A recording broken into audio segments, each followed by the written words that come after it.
ഇന്നത്തെ ക്ലാസ്സിൽ നമ്മൾ എടുക്കാൻ പോകുന്നത് എങ്ങനെയാണ് law of demand law of diminishing marginal യൂട്ടിലിറ്റിയിൽ നിന്ന് ഡിറൈവ് ചെയ്തിരിക്കുന്നത് എന്ന് നമുക്ക് നോക്കാം.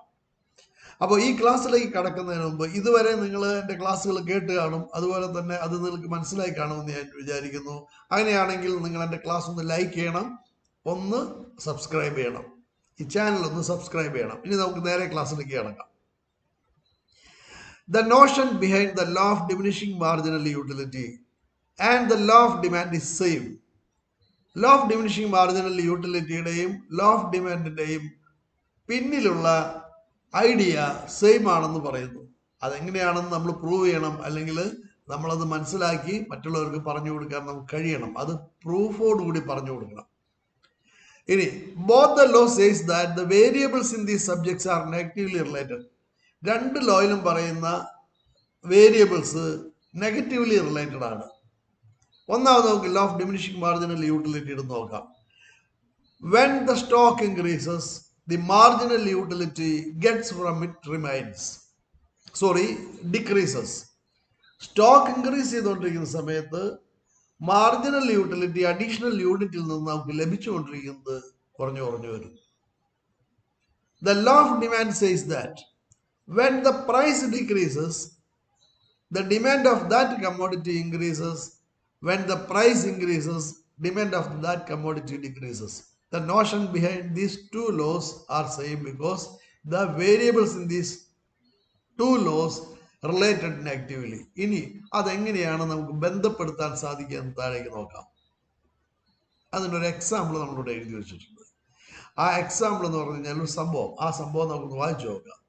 In a single commodity purchase analysis, while a consumer's consumption progresses, total utility increases at a diminishing rate.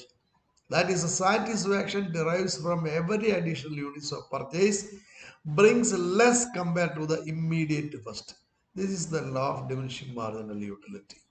ഒരു സിംഗിൾ കമ്മോഡിറ്റി നമ്മൾ പർച്ചേസ് ചെയ്യുമ്പോൾ കൺസ്യൂമറുടെ കൺസംഷൻ പ്രോഗ്രസ് ചെയ്തുകൊണ്ടിരിക്കുമ്പോൾ, അയാളുടെ കൺസംഷൻ പ്രോഗ്രസ് ചെയ്യാന്ന് പറഞ്ഞാൽ അയാൾ കൂടുതൽ കൺസ്യൂം ചെയ്തുകൊണ്ടിരിക്കുമ്പോൾ the total utility increases. We know that the total utility curve move upwards from left to right, while the diminishing marginal utility decreases. That means the total utility increases at a diminishing rate. Diminishing rate ലാണ് അത് increase ചെയ്യുക. The satisfaction derives from every additional unit to purchase bring less compared to the immediate first. ഓരോ additional unit വാങ്ങുമ്പോഴും മുമ്പ് വാങ്ങിയതിനേക്കാൾ marginal utility കുറവായിരിക്കും, അതുകൊണ്ട് തന്നെ അയാൾക്ക് satisfaction കുറവായിരിക്കും.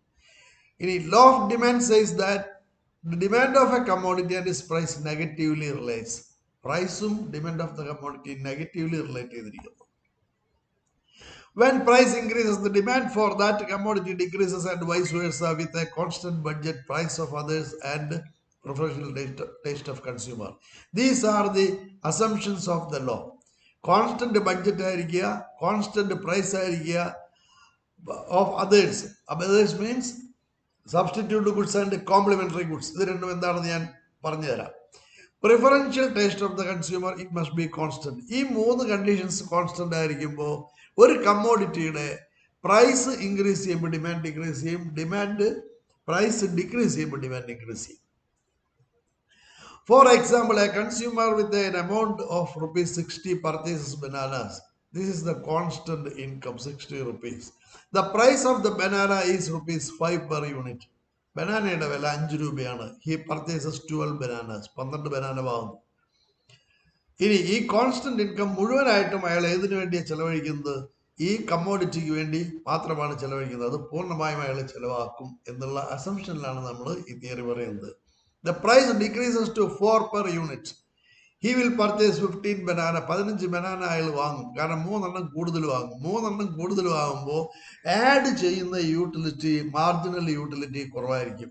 പക്ഷേ പ്രൈസ് കുറഞ്ഞതുകൊണ്ട് അയാൾ ആ യൂട്ടിലിറ്റി കുറഞ്ഞാലും ആ കമ്മോഡിറ്റി വാങ്ങാൻ വില്ലിങ് ആവുന്നു. ഇതാണ് ലോ ഓഫ് ഡിമാൻഡും ലോ ഓഫ് ഡിമിനിഷിംഗ് മാർജിനൽ യൂട്ടിലിറ്റിയും തമ്മിലുള്ള relation. Although the utility is less per last units of banana, budget allows him to purchase more quantities. 60 രൂപ അയാൾക്ക് ഉള്ളതുകൊണ്ട് അത് മുഴുവൻ അയാൾ ചെലവാക്കുന്നത് കൊണ്ടും 12-ൽ നിന്ന് അയാൾ 15-ലേക്ക് ഷിഫ്റ്റ് ചെയ്യുന്നു പ്രൈസ് കുറയുമ്പോൾ, അതിന് അയാൾ വില്ലിംഗ് ആണ്. എന്ത് കുറഞ്ഞാലും, യൂട്ടിലിറ്റി കുറഞ്ഞാലും അയാളുടെ ബഡ്ജറ്റ് അയാൾ അലവ് ചെയ്യുന്നു. In other case, price increases, consumer is unwilling to purchase more quantities.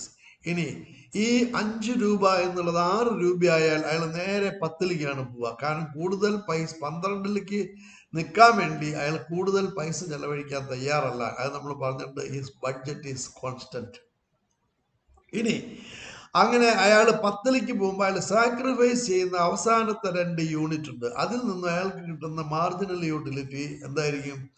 ഏറ്റവും കുറവായിരുന്നതുകൊണ്ട് അയാൾക്ക് അത്ര വലിയ വിഷമമില്ല അത് എന്ത് ചെയ്യാൻ, സാക്രിഫൈസ് ചെയ്യാൻ. In other case, price increases, consumer is unwilling to purchase more quantities because budget does not allow. Budget അയാളെ അനുവദിക്കുന്നില്ല. പിന്നെയുള്ള അടുത്ത പ്രശ്നം എന്താണ്? ബഡ്ജറ്റ് അലോ ചെയ്യുന്നില്ല. Besides the marginal utility for sacrificing unit is less. Marginal utility sacrifice ചെയ്യുന്ന യൂണിറ്റുകളിൽ നിന്ന് കിട്ടുന്നത് ലെസ് ആയതുകൊണ്ട് അയാൾ എന്ത് ചെയ്യുന്നു? ആ യൂണിറ്റുകൾ സാക്രിഫൈസ് ചെയ്യുന്നു. കണ്ടീഷൻസ് ഉണ്ട്, ബഡ്ജറ്റ് അലോ ചെയ്യുന്നില്ല, അയാളുടെ ടേസ്റ്റും പ്രിഫറൻസും സെയിം ആണ്, സബ്സ്റ്റിറ്റ്യൂട്ട് ആൻഡ് കോംപ്ലിമെന്ററി ഗുഡ്സ് ഉണ്ടാകുന്നില്ല, അതിൻ്റെ വിലകൾക്കും ക്വാളിറ്റിയിലും ഒന്നും മാറ്റം വരാതിരിക്കുന്ന കണ്ടീഷനിലാണെങ്കിലോ നമ്മൾ പ്രാക്ടീസ് ചെയ്യുന്നത്. The diminishing marginal utility analysis says that while progressing consumption, the utility derives from additional unit diminishes. Consumption progress ചെയ്യുമ്പോൾ അഡീഷണൽ യൂണിറ്റ്സിൽ നിന്ന് കിട്ടുന്ന യൂട്ടിലിറ്റി കുറവായിരിക്കും. അത് നമ്മൾ പഠിച്ചു കഴിഞ്ഞു. Decreasing prices allows him to purchase more commodities even though utility decreases. Price decrease ചെയ്ത് കഴിഞ്ഞാൽ ബഡ്ജറ്റ് അലവ് ചെയ്യുന്നതുകൊണ്ട് യൂട്ടിലിറ്റി കുറവാണെങ്കിലും അയാൾ എന്ത് ചെയ്യുന്നു? ആ കുറഞ്ഞ വിലയ്ക്ക് കൂടുതൽ കമ്മോഡിറ്റി വാങ്ങുന്നു. This habit of the consumer is explain the law of demand. ഈ ഹാബിറ്റാണ് ലോ ഓഫ് ഡിമാൻഡിൽ എക്സ്പ്ലെയിൻ ചെയ്യുന്നത്. ഇപ്പം നിങ്ങൾക്ക് ഇത് രണ്ടും തമ്മിലുള്ള റിലേഷൻഷിപ്പ് മനസ്സിലായി കാണുമെന്ന് വിചാരിക്കുന്നു. Then bye.